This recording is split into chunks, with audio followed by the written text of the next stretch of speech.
Assalamualaikum warahmatullahi wabarakatuh. Halo teman-teman semua, kali ini kita akan membahas tentang Al-Quran dan ilmu pengetahuan. Pengertian ilmu pengetahuan. Ilmu atau ilmu pengetahuan adalah seluruh usaha sadar untuk menyelidiki, menemukan, dan meningkatkan pemahaman manusia dari berbagai segi kenyataan dalam alam manusia.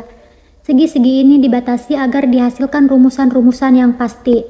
Ilmu memberikan kepastian dengan membatasi lingkup pandangannya, dan kepastian ilmu-ilmu diperoleh dari keterbatasannya. Ilmu bukan sekedar pengetahuan atau knowledge, tetapi merangkum sekumpulan pengetahuan berdasarkan teori-teori yang disepakati dan dapat secara sistematik diuji dengan seperangkat metode yang diakui dalam bidang ilmu tertentu.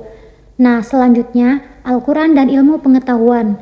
Al-Quran demikian menghormati kedudukan ilmu dengan penghormatan yang tidak ditemukan bandingannya dalam kitab-kitab suci yang lain. Sebagai bukti, Al-Quran menyifati masa Arab pra-Islam dengan jahiliyah atau kebodohan.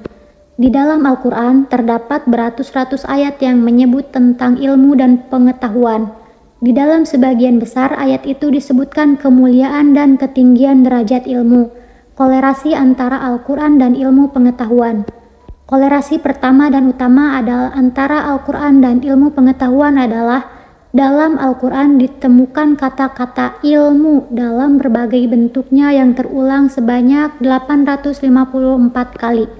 Di samping itu, banyak pula ayat-ayat Al-Quran yang menganjurkan untuk menggunakan akal pikiran, penalaran, dan sebagainya.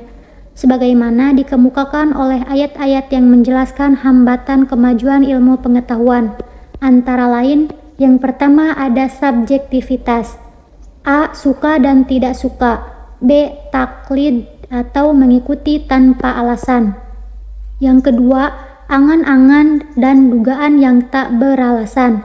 Dan yang ketiga, bergegas-gegas dalam mengambil keputusan atau kesimpulan.